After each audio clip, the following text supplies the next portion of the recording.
குடும்ப அமைப்புகளோடு யார் வாழ்கிறாங்களோ அவங்கெல்லாம் நமக்கு நண்பர்கள்.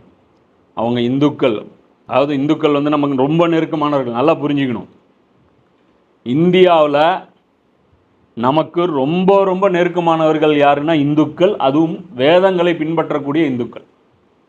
சனாதன தர்மங்கிறது ஒன்றும் மோசமானது கிடையாது.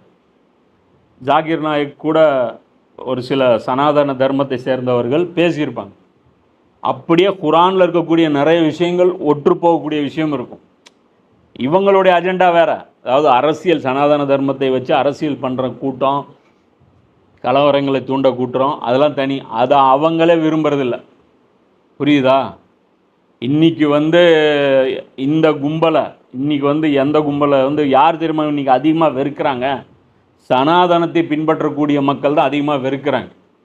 அதனால தான் இன்றைக்கி என்ன ஆகி போச்சு, சீட்டு வந்து குறைஞ்சி போச்சு. ஸோ இதெல்லாம் புரிஞ்சுக்கணும். அப்போ அல்லாஹ் வந்து என்ன சொல்கிறான், நம்ம யாரோட இணைஞ்சிருக்கணும் நல்லா புரிஞ்சுக்கணும். இப்போ இன்றைக்கி இந்த மேற்கத்திய கல்ச்சர் வந்து யார் அடாப்ட் பண்ணிகிட்டு இருக்கா? Saudi Arabia. இது எவ்வளோ கேடுகட்ட ஒரு இது. இன்றைக்கி வந்து சவுதி வந்து எல்லோரும் என்ன பண்ணுறாங்க, ரோல் மாடல் நாடுங்கிறாங்க. ரோல் மாடலுங்கிறாங்க, தௌஹீத் பூமிங்கிறான். என்ன இங்கே கொஞ்சோண்டு ஏதாவது கசமுசம்னு இருந்துச்சுன்னா பார்த்தீங்களாம்மா. அங்கே எவ்வளோ மனித உரிமைகளே கிடையாதுங்க. அங்கே எல்லா மனிதர்களும் கால்நடைக்கு சமம், மன்னர் ஃபேமிலியை தவிர. ஆக கேடுகட்ட ஒரு நிர்வாகம் இருக்கக்கூடிய அந்த கூட்டத்தை வந்து இன்றைக்கி வந்து இங்கே உட்காந்து இஸ்லாத்தின் பெயரால் ஆதரிச்சுட்டு இருக்கக்கூடிய மக்கள் இருக்கிறாங்க. அவர்கள் இவ்வாறு கூறியதால் கீழே ஆறுகள் ஓடிக்கொண்டிருக்கும் சுவன தோட்டங்களை அல்லாஹ் அவர்களுக்கு வழங்கினான். அதில் அவர்கள் நிலையாக தங்கி வாழ்வார்கள். இதுவே நன்மை புரிவோருக்கான கூலியாகும். கிறிஸ்தவர்களை பற்றி அல்லாஹ் சொல்கிறான், அவங்க சொர்க்கத்துக்கு போவாங்கன்ட்டு. என்ன சொன்னாங்க அவங்க? ஒழுக்கமுள்ளவர்களுடன் எங்களை சேர்த்தருள்வாயாக. இப்போ நானும் ஒழுக்கமாக இருக்கிறேன், அவங்களுக்கும் ஒழுக்கம் தெரியுது. நானும் வந்து அல்லாவுடைய அல்லாவை மதிக்கிறேன், அல்லாவுடைய தூதர்களை மதிக்கிறேன், அவங்களும் அல்லாவை மதிக்கிறாங்க, அல்லாவுடைய தூதர்களை மதிக்கிறாங்க. நம்ம என்ன நினைக்கிறோம், நமக்கு ஒரு கொம்பு சீ விட்டாங்கல்ல இந்த மசாயில் பிரச்சனையில், ஆட்டுறவன் சொர்க்கத்துக்கு போக மாட்டான், நீட்டுறவன் சொர்க்கத்துக்கு போவான், நீட்டுறவன் சொர்க்கத்துக்கு போக மாட்டான், ஆட்டுறவன் சொர்க்கத்துக்கு போவான். இன்றைக்கெல்லாம் வஹாபிகள்லாம் பார்க்கணும், அப்படியே புல்லரிச்சு போச்சு அவங்களுக்கு. என்னன்னா தராவி 20 ரகாத் இருந்துச்சு இல்லை, அது வந்து அங்கே 10 ரகாத் ஆகிட்டாங்க. எங்கே? ஹரமில். அவங்க உருவாக்குனது வேறு ஃபித்னா. அவங்க என்னன்னா இபாதத்து குறைக்கணும், டைமிங் குறைக்கணும்னு. அந்த டைமிங் இருக்காப்போ. போன அதாவது 10 வருஷமாக சில பேர் போயிட்டுருப்பான் ரம்ஜானுக்கு. ஈத்திகாஃப் வந்து ரெகுலராக ரம்லானில் மக்கால் உட்காரக்கூடிய பணக்காரர்கள் இருக்காங்க, அவங்ககிட்ட கேளுங்க. 20 ரகாத்து நடக்கும்போது எவ்வளோ நேரம் நடந்துச்சு, இப்போ எவ்வளோ நேரம் நடக்குதுன்ட்டு கம்மியாக இருக்கும். புரியுதா? இவங்க என்ன பண்ணிட்டாங்கன்னா இபாதத்தை குறைச்சிட்டாங்க. அதே மாதிரி குழந்தைகள் வரக்கூடாதுன்ட்டாங்க. அப்போ குழந்தைகள் ஹரமோட தொடர்பு இல்லைன்னா எங்கே போவாங்க குழந்தைகள்?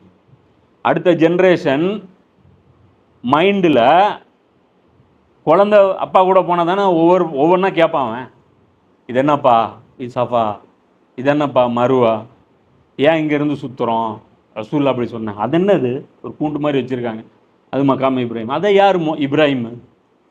இங்கேருந்து அப்படியே போகும். புரியுதா? கேள்விகள் கேட்க கேட்க கேட்க குழந்தைகள் கேள்விகள் மூலமாக தான் அவங்க நாலேஜை வளர்த்திக்குவாங்க. அப்போ அந்த குழந்தைகளை இங்கே கட் பண்ணி விட்டு இங்கே கான்வெண்ட்டில் தூக்கி போட்டு ஹரமுக்கு போக சொல்கிறாங்க. இப்போது இந்த மாதிரியான கூத்துக்கள் நடந்துட்டு இருக்குது. அல்லாஹ் அது சொல்கிறான். அப்போது இவங்களுக்கு வந்து சொர்க்கம் இருக்குது அப்படின்னு சொல்லி அல்லாஹ் சொல்கிறான். இதில் இன்னொரு விஷயமும் இருக்குது. என்ன அப்படின்னா 7வது அத்தியாயம் 157 மூசா நபிகிட்ட அல்லாஹ் இதே வாக்குறுதி வாங்கியிருக்கு. நபி ஸல்லல்லாஹு அலைஹி வஸல்லம் அவர்கள் வந்தால் அவங்களோட நீங்கள் உங்களுடைய உம்மத்தை கொண்டு போய் மெர்ஜ் பண்ணணும், இந்த வாக்குறுதி வாங்கியிருப்பான். அந்த இடத்துல வரும்போது அதை டீட்டெயிலாக பேசுவோம்.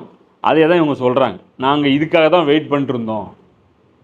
இந்த கிறிஸ்தவர்கள் என்ன சொல்கிறாங்க, இதுக்கு தான் நாங்கள் வெயிட் பண்ணிட்டுருந்தோம், இப்படி ஒரு நல்லவங்க கண்ணில் சிக்க மாட்டாங்களா அப்படின்னு நாங்கள் பார்த்துட்டோம். ஏன்னா அவ்வளோ உயர்ந்த கேரக்டர். யார்? அபிசீனியாவுக்கு அந்த ஹிஜ்ரத்து போனாங்க இல்லையா, அவங்களுடைய கேரக்டர் அவ்வளோ உயர்வானதாக இருந்துச்சு. அதனால் அவங்க கூட இவங்க வந்துட்டாங்க. மேலும் எவர்கள் நம் திருவசனங்களை நிராகரித்து அவற்றை பொய்யானவை என வாதிட்டார்களோ அத்தகையவர்கள் நரகவாசிகளே ஆவார். அப்போ இதில் குஃபுரில் அல்லாஹ் ஒரு வசனமே இறக்கலை, அப்படி வசனம் இறக்குனதா சொன்ன தூதர்கள் பொய்யர்கள், அப்படி வசனம் கொடுத்து அனுப்பப்பட்டதாக ஒரு இறைவனே இல்லை. இது யார் சொல்கிறா?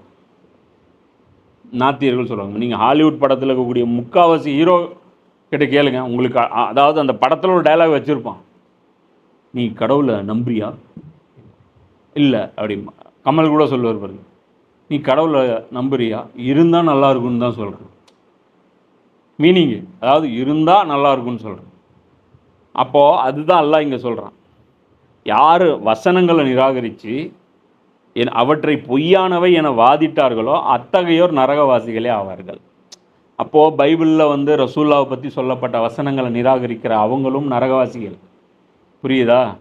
அதே மாதிரி அல்லாஹ்வுடைய வசனங்கள் நம் மீது சுமத்தப்பட்ட கடமைகள் இருக்குல்ல, அதையும் நாம் நிராகரித்தோம் அப்படின்னா நம்மளும் யார்? நரகவாசிகள் தான். இப்போ இன்றைக்கி முஸ்லீம்களுடைய பொசிஷனும் இந்த தரத்தில் தான் இருக்குது.